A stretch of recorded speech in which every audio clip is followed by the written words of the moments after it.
have a confession to make. This show, Women of Impact, is a Trojan horse. You see, the biggest impact in my life was when I accepted my inadequacies, shortcomings, and flaws and became a student of growth. And I realized that by sitting face to face with women who can teach and facilitate my growth would be like plugging into the Matrix. Yep, just call me Trinity. And today's guest is my Morpheus. Training at Cornell University and gaining a PhD in clinical psychology, today's Woman of Impact put on her Timberlands and walked down a very traditional path and opened up a private practice. But with her developing brain fog, short-term memory loss, and ever-growing anxiety, she realized her existing methods and understanding of the brain were not complete. So in her search to heal herself, she began to research epigenetics, the mind-gut connection, and the subconscious. Everything she hadn't learned in school. And as her mind and body came into balance and the scary symptoms over time went away, she could no longer deny the power of the holistic approach. Now, founder of the Mindful Healing Center in Philadelphia, as a holistic psychologist, she works with individuals, couples, and families on relationships, gut health, sleep, movement, cellular health, belief, and mindfulness. So please, help me in welcoming the woman who's empowering individuals to be the hero of their own lives by healing themselves. The woman, through her blogs and videos, shows us tactically how to gain control of our thoughts and emotions. And the woman who is growing faster on social media than bamboo in a rainstorm, the holistic psychologist herself, Dr. Nicole LePera. I'm Lisa Bilyeu, and I went from housewife to co-founding the billion-dollar company Quest Nutrition and now president of Impact Theory. Our mission with this show is to empower you and all women to recognize you really can become the hero of your own life. Welcome to Women of Impact. Thank you so much, Lisa. Welcome to the I'm show, blushing in girl. all ways. That was such a wonderful introduction. I'm beyond honored to be here. Oh, girl, I'm so excited. I think that right now you're going to teach me so much. Everyone's going to see me like go straight into the student mode because I just want to suck out every piece of information you have. And where I want to start is understanding our subconscious, our consciousness, I should say. And I have a quote from you. The most impactful tool is developing consciousness. Most of us feel completely merged in our thinking mind. We need to be conscious in order to explore and change any limitations within ourselves. If we're not, then we're going into autopilot and end up making the same mistakes, repeating the same patterns. It's consciousness that allows us to choose, to pick new thoughts, to have new feelings, and to make new choices. So talk to me through what actually is consciousness and how do we establish it? So in a very simplified way, my 2 steps of change that you'll always hear me mention are consciousness and then really starting to break those habits of the subconscious, really. That's a lot of the reason why we're stuck. And I always throw this stat out there, Lisa, because to me it's mind-blowing. The fact of the matter is that if we do not practice or make an intentioned effort at becoming conscious, 95% of our waking day is spent in autopilot. So that's incredible. And to me, that's a lot of the reason why people are saying the word to me, and I'm sure you might have felt this yourself, I know I did, which is stuck. A lot of the reason we're stuck is because, again, the power, that 95% of our day, we're caught in that autopilot. So first and foremost, consciousness is the way that we change. So what consciousness is coming out of autopilot, is learning to observe ourself, our internal world, and our external world in a new way, so that we can be able to ultimately then begin to pick new thoughts, like you said, new choices. We can really begin to change. And I think for me, it's really shifting into another word that I always say is empowerment, because I think when we are in that autopilot state, a lot of us really understandably begin to feel reactive in the world. We live our life and things happen in our external environments, a lot of times in our relationships. We feel like we're just going about life reacting to them. And unfortunately, the reactions that we typically have are very patterned, are not really the most helpful reactions. So until we practice consciousness, that is where we gain control, because we shift from, okay, the world is happening to me and I'm just reacting in that same old way that's getting me the same old response or kind of feedback in the environment, to wait a minute, now I'm online, I'm a participant. So let me understand the role that my subconscious or that my mind plays in my daily life. And that is, I believe, how we become empowered, because now we're in the picture, we're in the equation, and we get to have a say about what happens next in a new way. Yeah. So take me through what I love about your content is you're so tactical. So talk me through, someone's listening right now, what is that first thing that they should be doing in their own lives to acknowledge the habits, the consciousness and the subconsciousness, and then we'll take it kind of to the next stage. Yeah, absolutely. So the first thing that I suggest that even clients that I work with do is observe themselves. Because the reality is, us humans, at least in my belief, are incredibly habitual creatures. From just our daily habits, the things we do first thing in the morning, the things we do last thing at night, to our thoughts become very habitual. We tend to think the same type of thought. And then because I believe that our thoughts trigger reactions, emotions in our environment, actual physiology changes, we tend to have the same experiences then in our bodies. We tend to feel the same way, and not always is that helpful. So first and foremost, anyone listening, observe themselves. Notice not only their behavioral habits, but tune into your mind, into the thoughts that are peppering through your day. And a great practice to do that is through meditation. Okay. I'm always a proponent of developing a sitting meditation practice to meet your internal world. Because for some people, me included, I didn't know how powerful my thoughts were. I wasn't aware that I was having thoughts all day long. And I think because a lot of us have become so merged with our thinking mind that we think, I'll hear things. I thought this too. I thought my thoughts were my intuition. I thought it was directing me through life. I thought that there was value up there, the things that I was hearing said, essentially, in my mind all day long. So the first skill, I think, is to separate that and understand that I'm here. Something you'll hear people say is, I'm the watcher of my thoughts. I think that's an incredibly important component of a meditation practice. I think another important component of a meditation practice is breaking a habit that I know a lot of us have developed of judging our thoughts. A lot of us think our thoughts are good or bad, and even more of us think that good or bad thoughts make us a good or bad person. So through a practice of meditation, learning to view thoughts objectively or with neutrality, that is really important. So through the act of meditating, really starting to learn not only to just be with our thoughts, observe our thoughts, but not judge our thoughts. It's not about blocking thoughts. It's not even about, bullying thoughts out of my mind. Thoughts are going to happen. I describe thoughts in the most simple way as neurons that are firing that have become way over practiced firing in a not helpful way. So the act of moving our attention. As humans, we have the most important choice that we can make daily. A lot of us don't make this choice.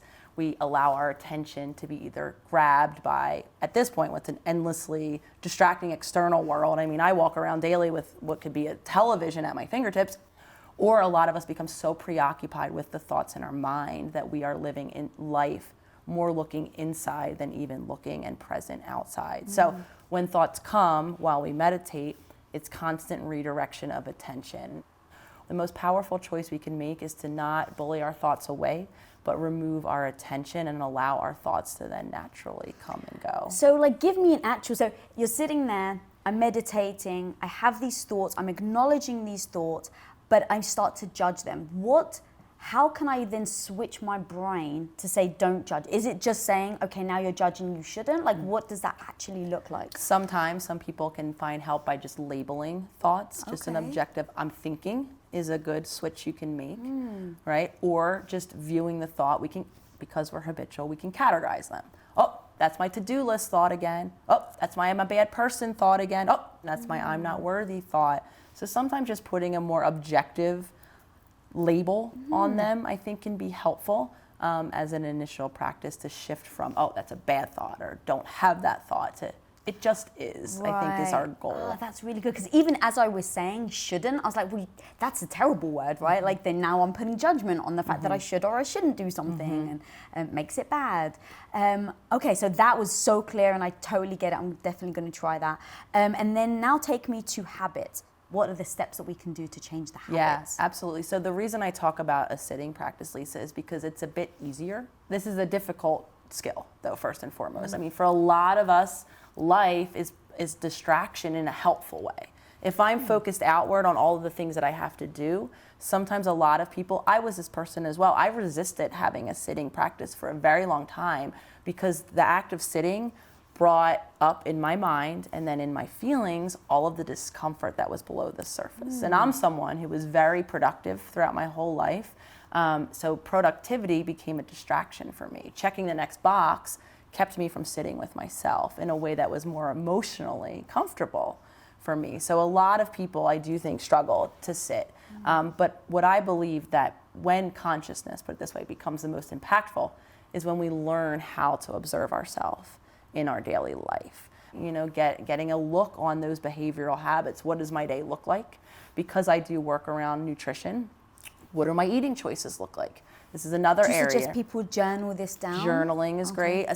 Depending on whatever gets you looking, some people do a journal. And I think if you're doing some work around nutritional changes, writing down what your food choices look like, that I think can help us become a little more self-observational. Going inward, then observing our internal world throughout our day is also very difficult. So it means checking in with yourself throughout the day, noting first and foremost, where is my attention, right? And if it's internal, if I'm looking at my thoughts, what was going on? What was I thinking? And sometimes it just means being conscious, setting the intention, put it this way, to be conscious through the given day. So a tool I came up with that I think has been having a lot of success with people is what I call a future self journal.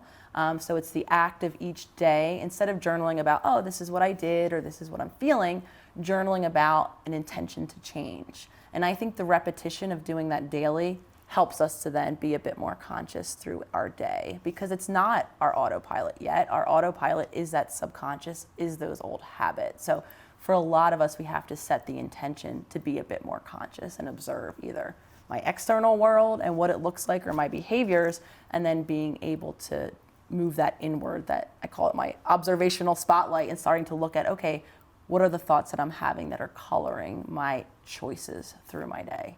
Wow, I love that so much. And I hear you talking a lot about looking in the future. Talk to me a little about that, because people use their history as a example of why they are who they are now. But I love your thinking of the future. Yeah, I believe at least that there is a place for our history, that understanding where we came from can be really helpful to understanding a bit about where and why we're stuck, also giving us then the opportunity to begin to move forward. So I will never say that there's not a place for our past, but I do agree that there has to be a pivot at some point and starting to imagine change and bringing the subconscious back. So even if, whether it's in a therapy session or even an insightful person might have a look at their past, understand why they're stuck, have the realization or the insight that could be helpful, maybe even know what they have to start to do differently to see different results in their life. The reality of it is, in those moments, we are battling, in some senses, our subconscious, which is wanting to take over and to run. I always use the computer analogy just because I think it's the most understandable one, you know, but to run that same program over and over again. So when this particular thing happens, unless I show up and make a conscious decision to make a new choice, my subconscious is going to make the decision for me. I'm going to do the same thing I always do when I'm sad, when I'm mad, when I'm glad even. Same thing goes with relationships. Relationships are the arena, I call them, for all of, or a lot of our older patterns that aren't helping. So not only do I believe having a look at a different future and beginning to even conceptualize or imagine the possibility for change is important, but I also think being conscious is necessary in those moments to begin to actualize that future in a new way. Because if you're not, your subconscious is going to continue to get you more of what you've already gotten. And so how do you actually do that? Do you come up with ideas and plans and strategies before that happens? So let's say you've recognized, okay, I'm habitually doing X, Y, and Z. I want to change it. I understand why I do it, but I understand the future that I want to create. So you're very aware of it. In that moment where you can feel your old past wanting to react how you do, what do you do in order to switch it, to remind yourself of that future self? Yeah, so a tool that I'm always talking about, because it really is the bridge, in my opinion, between the mind and the body connection, and gives us choice in our emotional regulation, which, because the reality of it is, as I think you know, I think we all know, emotions have an effect in our body. We feel our emotions, our energy shifts, neurotransmitters are released, hormones are released. If we're stressed, it's going to be cortisol, it's going to be adrenaline. So our body is now logging a response to what might have even started solely in our mind. But regardless, breath work. I'm always a proponent of breath work. Learning how to breathe in a particular way really does bring our physiology down, gives us a bit of space between what would have just been that old habitual reaction and the opportunity to make that new choice. Because the reality of it is, I always say, there's a point on a 1 to 10 scale of emotion, right?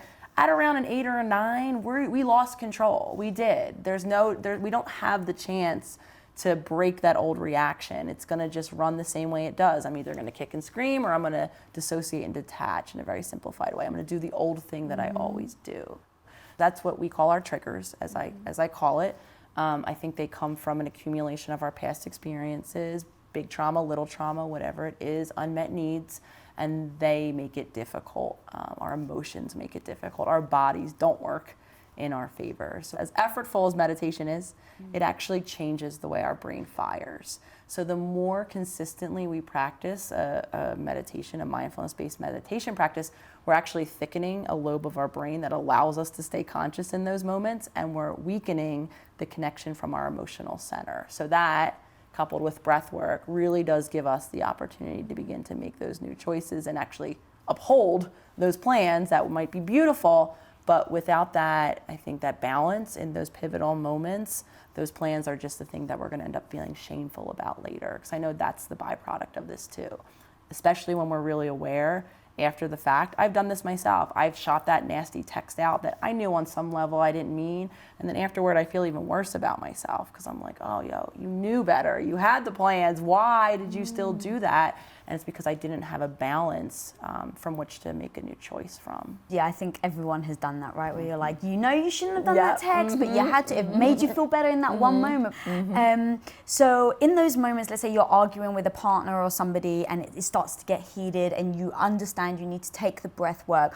Do you suggest then removing yourself from that situation and just saying, I just need time, and then do the breath work? Yeah, sometimes time and space, I often say, are our best friends. And if it's in a partnership, sometimes it means having a conversation with a partner that you might, employ what I call a timeout, because I think sometimes partners, especially if we're talking about in relationships, which is I think where a lot of our triggers live, leaving a partner could feel hurtful. But if you allow the partner to know, hey, listen, I'm working on changing some of these patterns. So the next time I'm feeling a bit escalated or out of control, I might have to put a pin in this conversation and leave.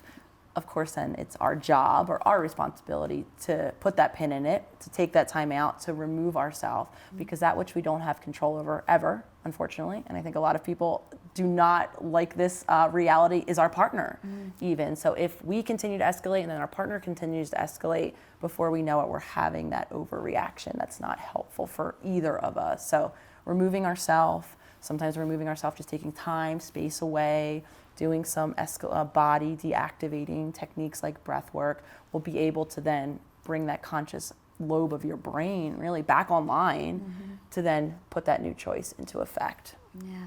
You just said with our partners is where most of our triggers live. Why do you think that is? Well, I believe that the reason that is, I think that all of us are carrying, whether it's a wound, a hurt, an unmet need from early childhood developmental experiences. The reality of it is, I think at least that us humans are social creatures. Relationships are necessary to some extent and will always be necessary in our existence. And the earliest models and relationship experiences that we've had were within our caregiving environment. When we were much younger, when we had much less access to other ways to cope. A lot of times when I was referencing earlier those habitual patterns of reactivity, a lot of times in those moments of trigger, we do see what looks like a more childlike reaction. When I said outward screaming, yelling, looks a bit like a tantrum, right? When we go inward, when we dissociate, detach, and I believe that those ways of coping were actually formed very early on when these wounds happened. and became the way that we coped when we didn't have the emotional maturity, the maybe supportive emotional space, even maybe the caregivers that were modeling to us a different way of navigating emotions. And they become the ones that we go to. Even though we've now become an adult, we're much more mature, we're maybe not even connected with those earlier environments anymore, but we don't update those because, again, they live in that subconscious of ours. And so I think that a lot of the times why our triggers happen in relationships is because a lot of the wounding happened in relationships. And something I always want to say too is nothing kind of glaringly abusive or hugely neglectful happened in my own past childhood. So for me, I had a long time, and every time I share my story, I have a lot of people reaching out to me, relating, because they too, none of us were checking the boxes of trauma as I think we typically understood it. So when we see ourselves not having the life or not being as successful, say, in our relationships, we wonder why. We're confused. So I think, like I said, it doesn't have to look like what we typically think of. Sometimes it's just lower level unmet needs. It's not being seen, heard, acknowledged for the unique being that we are. And something I will often always also acknowledge at this point, we're humans who are raising other humans. So adults, parents, caregivers, when you have a child, the way I see it at least is you're only equipped to give, to teach, to model for a child what you know yourself, what you yourself have been taught, what you yourself do. And the reality of it is not all the time are we that equipped as caregivers when we become caregivers because we didn't learn that from our own parents. And this is how I think a buzzword now has become intergenerational transmission of whatever it is, trauma, whatever it might be, patterns. And I know that's true. And this is why it's true. But that's why I believe that it happens in our relationships, because a lot of our wounding is interpersonal. That's so interesting. It never dawned on me that trauma is seen as like there's, would you call it the big T trauma? The big T. Mm-hmm. Where it's like the sexual abuse or something really big has happened, and anything else is almost kind of diminished, right? It was like, well, if nothing big's happened to you, why are you like that? And it never dawned on me that is incredibly detrimental to the person who is feeling it, because it really doesn't matter how extreme the trauma is. If you're feeling neglected or if you're feeling not thought of, it's still a real feeling. So if somebody right now is listening and they have that situation where nothing massive has happened but they don't feel considered or they don't feel thought of, how do they get out of that? I think it's acknowledging it. You'll always hear me talk about radical honesty because I know for myself as well, it was really hard for me to admit the lackings in my own childhood, because when I looked at it objectively, and also I think this is something else that happens, we have to remind ourselves that when we're looking back as an adult, we're looking back as an adult, right? Maybe that devastating event at the 3-year-old when my favorite blanket, my mom ripped my favorite blanket because she was mad one day or whatever it might have been, or maybe my favorite blanket got ruined in the laundry and mom didn't really care or seem to care, right? If I'm in my 30s, 40s, 50s, I'm looking back, I diminish that. I say, oh, it was a blanket, right? But we have to remember that we're looking back as an adult. And as a 3-year-old, how devastating that might have felt, even if it was only a blanket at that time for whatever reason. And then being really honest, because something I struggled with was being really honest, was seeing the fact that in some areas I was not seen, considered. I smiled when you said that, because that's a really deep wound for me. I was seen in some ways. I was very academically achieving. I was really good at sports. So it was hard for me to, I think, rationalize how I could be feeling not considered when in a lot of ways I was considered. So it didn't make sense to me that I was carrying such a deeper wound. So I think some of the healing process for a lot of us is just being honest with ourselves and with where our wounds are. I think something that's really helpful, marrying these two topics when we talk about consciousness, looking in those moments of triggering, looking for the patterns. What are the things that typically result in that bigger feeling for me? And I assure you, more often than not, there's a pattern there. There's a reason that can give us understanding into what the deeper wound is, so that I can have a bit of clarity on what do I do now to move forward. So having that self-observational practice, that internal looking, and using our trigger points, our hurts, our big reactions in the world now as an adult to have a bit of understanding about what is driving those on that deeper emotional level so that we can know essentially what to do next for ourselves as now the adult that we are. Yeah. I heard you tell a story about you had an argument with your wife about the dishes, and that was so strong to me because I think that that's where it comes out. It doesn't come out often in these big moments. It comes out in the small things where someone didn't do the dishes and now it becomes the biggest argument ever. So take me through that, because I think so many people can relate, and then how you kind of broke it down to acknowledge it and then change it. Yeah, absolutely. So the dishes would incense me. I was having reactions in my home that felt big for me, that resulted in these arguments that would then escalate. So I looked. It's like, okay, what's going on here? And then where I looked is inside. So I started to become aware of my internal world. And what I started to realize was the dish. What would happen internally is I would say, why doesn't she consider me? Doesn't she know what my day was like? Some version of, and if we really pare it down, it was, I'm not considered. I'm not taken into mind when this decision to leave the dish was there. So when I would yell at her or withdraw to the bedroom or throw the dish in the sink and begrudgingly do it, it wasn't the dish that was the problem. It was the fact that the dish, I assigned the meaning of the dish to be, I was not considered in that moment. So then my reaction was very understandable. I was hurt. I didn't feel seen by my partner, whom I love and I want to be seen so desperately by. For me, of course, this originated very early on in my family with a mother who was very emotionally withdrawn. So like while my accomplishments were celebrated, I felt largely unseen by her and my family for who I was. So in that moment, it was as if I was that child again, not being seen by my mom. So the reaction that was coming out was so big, and it's confusing for our partners too, because she's over there wondering what the hell is wrong with me. She doesn't give a shit about the dishes, right? And she's like, okay, Nicole, it's a dish. Like, sorry, Right. And that's why arguments happen in partners, because I'm reacting and making it about the dish. She can't understand why a dish is so big and such an issue. And, maybe next time she'll try harder with the dish, but it's not about the dish. So I had to have that internal look, see the pattern there, understand what was happening for me, that I was making this about not being considered, and then the work was my own. Then I had to, first and foremost, teach myself out of assigning that meaning for each and everything.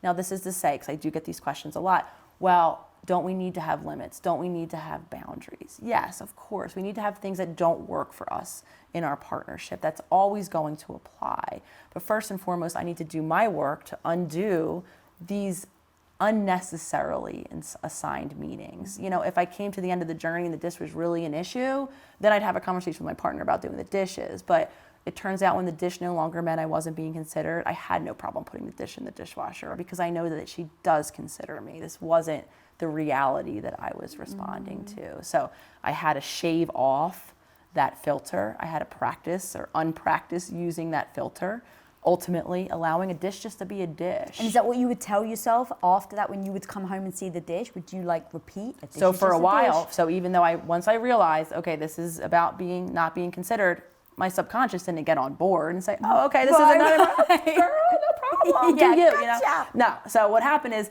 my subconscious kept trying to assign the meaning of, but I was able to catch it. I said, okay, this is what I'm making this about right now.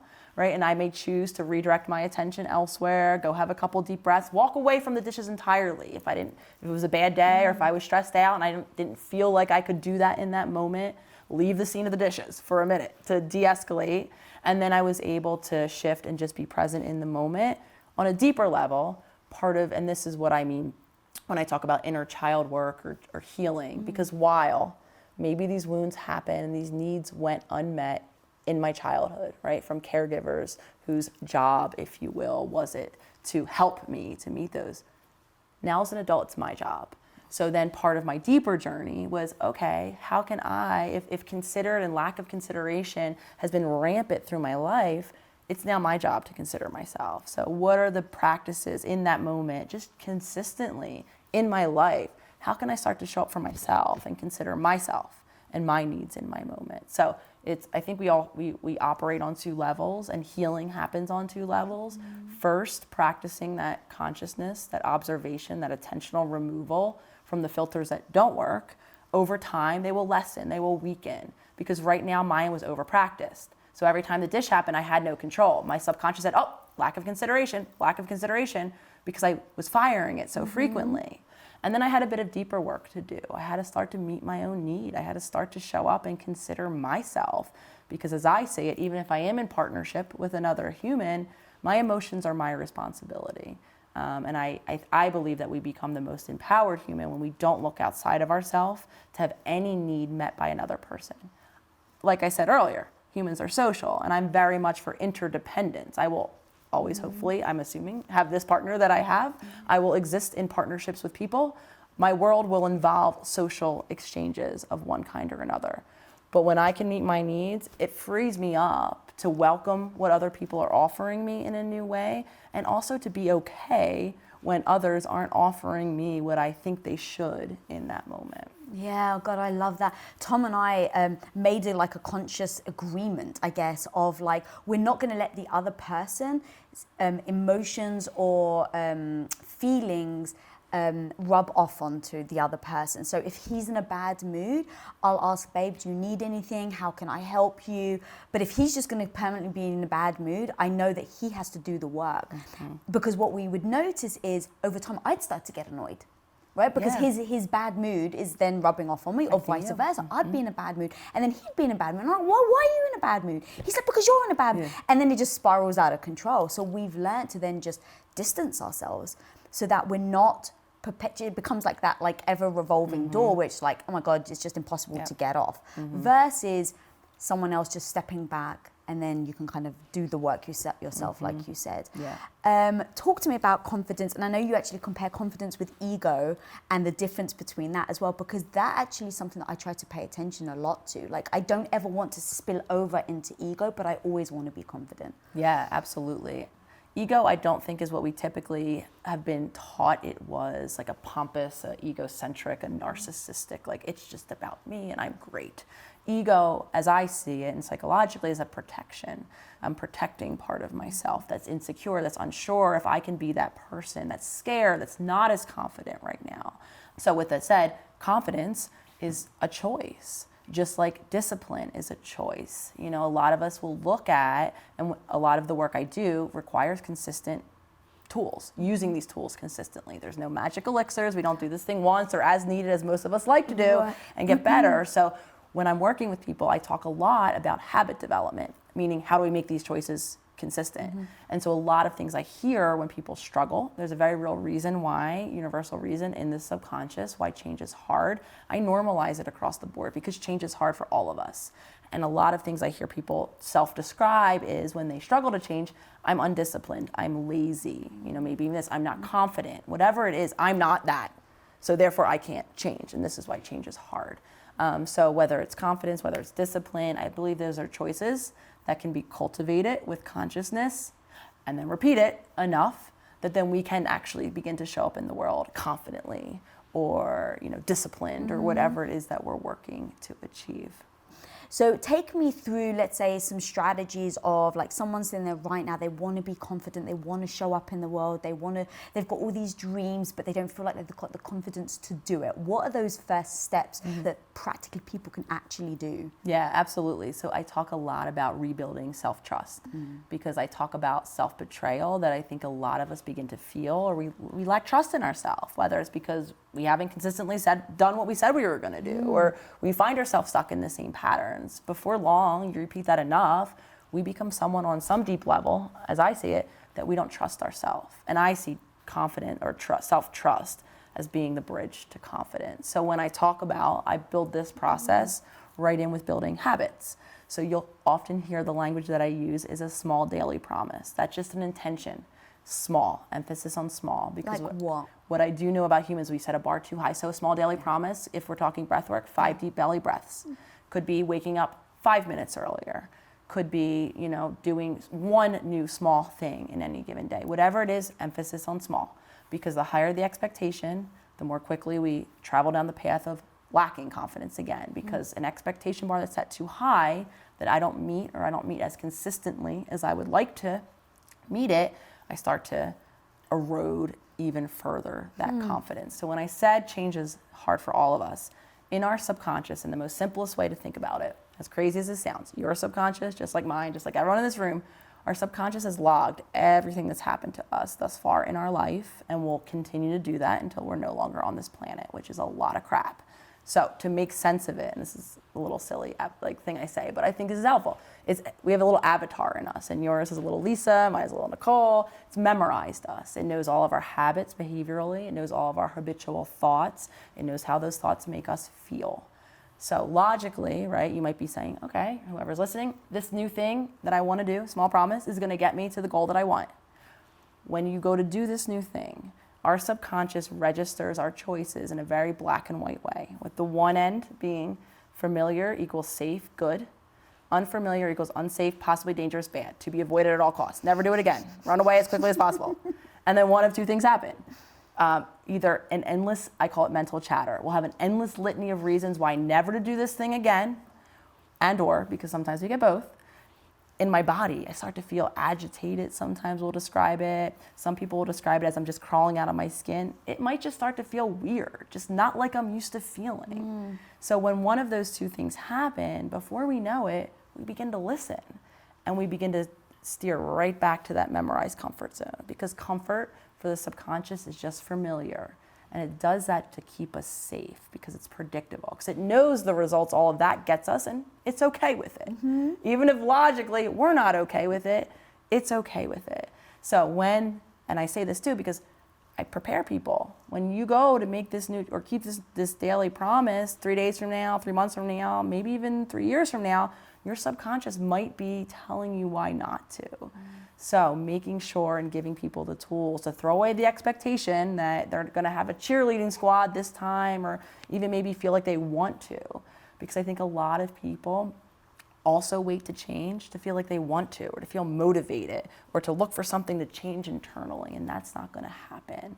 So showing up, keeping those promises, and acknowledging to yourself that you are keeping those promises. That seems so small, but I think most of us humans, I used to do this too. At the end of a day, I would give me the litany and focus on everything I didn't do, and not, well, what did I do? How did I show up for myself?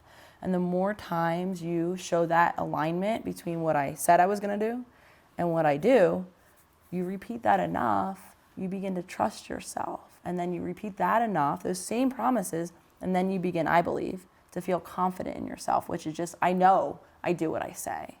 And then I think a little more repetition of that turns into empowerment that I've been speaking of, which the simplest way I define it is, I believe I can do anything. And then I become a really powerful creator. And it starts literally, as small as it sounds, with a small daily promise that you are keeping regardless of what your mind is telling you to do. Your mind and your thoughts are not your intuition, right? So don't believe them all of the time. That's so true. My God, I love that. How much does health and nutrition to you play in this? Because understanding our thoughts, everything you've broken down is so amazing, but I do think that there's that other component, which I know you've gone through, and me too, is the importance of sleep, nutrition, all of that. Explain that to me, and why people don't think about it as being part of their evolution of getting stronger, getting more confident. But I think it's one of the most fundamental things. Yeah, I think it's everything important, because it gives our body a physiologically balanced base so that we can start to navigate our mind differently, because the mind and the body are connected, right? So there is no separation. The brain is an organ that lives in the body. So the health of the body is going to impact the health of the brain. And in the mind, what we're worried about, our thoughts, our mental clarity, our attention, some of the symptoms that we're struggling, if we're struggling with mental wellness, are all going to be impacted then by the health of the body. And for me, when I started to consider my nutrition and make some changes, it was when I was able to be in a more balanced body that then gave me the tools, in a sense, or enhance the tools of meditation and breath work and all of that. Because in our gut, not only is it where the nutrients are being absorbed, that our brain is the most in need of calories and nutrients to function. So if we have a damaged gut, we're not going to be getting the nutrients to our brain, and our cognition might start to slow, and our energy and sleep is an incredibly important system. Most of us don't get enough sleep. All of that is in service of making sure that our brain is as healthy as possible, and that starts with nutrition. Even furthermore, we now know that these neurotransmitters that we've all thought for so long were produced in the brain and contained to the brain, the serotonins, the dopamines, essentially all that is, kind of imbalanced when we're struggling with depression and anxiety, are actually manufactured in our gut as well. So again, if our guts aren't functioning properly, our brain isn't going to function properly. And so if we begin to heal our guts by first, the way I see it, removing the gut damaging foods, making sure we're getting a lot of nutrient-dense food that we are eating, before we know it, some, if not all, of our symptoms actually might go away. And it wasn't until I got my nutrition in order and then I became much more consistent with my meditation, with my breath work, and then really started to explore my own inner child wounds that I was able to heal. But I don't think, honestly, without making sure that my body was balanced, I don't know how successful my healing would have been. Yeah, I thought it was total woo-woo. So I've been sick now for about 4 years, been struggling with my gut health issues. And initially I was going to all the very traditional doctors. And after a while, someone kept saying to me, well, maybe we need to see a more holistic approach. And the first thing someone said to me is stop working when you eat. And I was like, what do you mean? And they're like, just stressing yourself out so much. And at that point, I was so desperate for an answer that I was like, it's woo-woo, but sure, I'll try it. And that's where I saw massive radical change in me, and for the better. And I know that you have mentioned that you became very forgetful, you would forget things mid-sentence. And I've always said that I'm going to be the person that's always very honest. And I've actually been on this show in days where I've noticed that I'm very tired, that my stomach is hurting a lot, which means I can't eat much. And so I was in an interview and I forgot the question I was asking as I was asking it. And that was one of those moments that was very heartbreaking for me. I felt like, oh my God, am I not a good host anymore? Like, we need to cut it out. I was so embarrassed. But in hearing everything that you're saying and things that I'm learning on the side of the gut, brain-gut connection, it's just like, wow, my health really had that impact on the brain and how I was performing. Yeah, and I think the reality of it is, societally, some of these gut damaging foods are so prolific. They are in everything. So first and foremost, just becoming educated and starting to be a conscious consumer, reading labels and really showing each and every one of us how present these particular items are in the daily choices that we're making, especially if you're going to the McDonald's or the fast foods. I mean, they are using not only the oils, some of the products, and if you're doing that multiple times a week, before you know it, you're really going to be accumulating some problems in your gut. And I was that person, even though I would go and pick what I thought were the healthier options, living in cities my whole life, food at my fingertips, I was eating way less healthy than I think I intended, and I didn't know, I wasn't aware. So I often suggest being conscious about your food choices, but then starting to do some self-experimentation. So I didn't even know I could feel better until I started to remove some of these, and then I felt how I felt, and I was like, oh wow, my sleep is getting better, my cognition's getting a bit clearer, my attention, I have a little bit more choice about where I put my attention now. I'm not as feeling as emotionally reactive. That's another symptom, sometimes for a lot of us, on either gut damage or blood sugar dysregulation. Riding that emotional roller coaster really can originate in our guts, and I didn't know. So I removed some things, and then I saw that my health was improving. I love that. Knowledge is so powerful. Melissa Hartwig, love her. The whole 30 is like it's so much about the elimination, so you can start to understand what your body is experiencing, because like you were saying before, it goes into habit mode. So it's like, oh, well, I feel like this, it must be normal.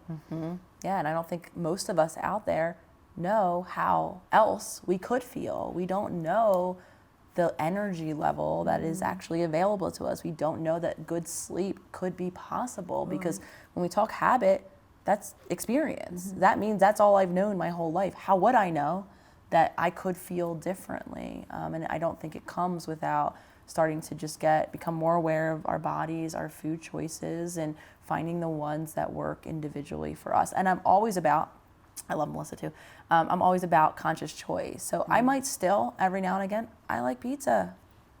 I really love me ice cream that has sugar in it, processed sometimes, right? And I try to avoid the gluten and the processed sugar more often than not. Right. But do I show up and have an ice cream cone every now and again? Yes, but I'm conscious. I'm not drowning my feelings in the ice cream cone. And I even know how it's gonna make me feel after I eat it. And it might dip my energy a little bit. You know, I might not, if I have too many ice cream cones, I might not end up feeling so great. But I'm conscious, I'm choosing, and I'm in power, because I know, at least for me, we all, I believe, have a little 3-year-old in our minds that the second we're told to restrict or we can't have, that's all we can think about, that's all we want. So I'm very much, like I said, much more of a proponent of just making empowered choices for ourselves, seeing how it makes us feel, and then using that the next time I'm offered the ice cream, which I still might choose to eat, but at least I'm empowered now because I know what I'm signing up for. I love so much that you said that, because that's really the core of it all, is having the knowledge, understanding, having the empowerment to make those decisions, but you know what the outcome is. I do the same thing, like literally Tom and I on our last day of our vacation, I was like, screw it, let's have like Cold Stone and cake. And he's like, are you sure? And I'm like, I know I'm going to be in pain tomorrow, but I really want it. So the next day I woke up in pain, I was like, yeah, you expected it, you know what you were doing. And that's, I think, where the power comes. So going back to the nutrition, or even just, let's say there's 3 key things that people at home right now immediately can do that you think will make a change in their consciousness, or, you know, what 3 things can they easily do? Absolutely. Get conscious. Look. Okay. Show up for the next day, 2 days, log, see what you eat.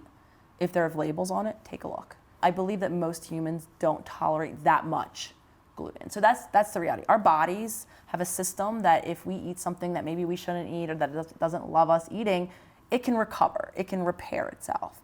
The problem becomes when it's breakfast, lunch, dinner, repeat breakfast, lunch, dinner, because now I'm not giving my body any time to repair itself. So that's when I'm setting myself up for that gut damage. Okay, under the canopy of the processed world too. The sugar, be aware, I was shocked. So I am someone, like I said, who likes sugar. I thought I knew when I was eating sugar. When I started to read labels, I realized, oh wow, I'm eating sugar in my condiments, in my dressings, and then the processed oil. So some people, especially living in cities, you know, the go-to takeout, you want to just really be careful how frequently that's happening, because anything produced in a restaurant is going to be produced with such a highly processed oil. Also be aware of the oils that we're using, the canolas, the vegetable oils. Again, not really so great for the human gut. So those are the ones. So first, get eyes on it. Look and see how much of those in particular, I would say, is the second step. And then if you guys decide, anyone listening, one small step to change, and showing up for yourself. Each and every time you're looking at a menu or you're making a food choice, just try not to do it mindlessly. And a lot of us do that. Watch if you're someone who eats around emotions too. Emotions and food can become really interconnected. A lot of us eat to feel better. Obviously, it's a bit deeper work then that we have to do, but just become aware of your eating habits overall. Are you someone who eats to feel better or for connection? That was a big one for me. My mother, who was very emotionally unavailable, very much was there with the bowl of ice cream. That was my love language with my mom. So for me, changing my food choices were a little bit more complicated than just avoiding sugar, because for me, sugar meant connection, love. So for another suggestion is to get clear on yourself. Some don't even know, but as they become conscious, they start to realize, oh wow, I am someone who uses food as a function or has a meaning wrapped up around food that can give, again, clarity for some deeper work. I love that. I know you really believe in empowering people to basically be the heroes of their own lives. So you being your own hero, what is your superpower? I love that. I love that. So I think that my superpower is understanding.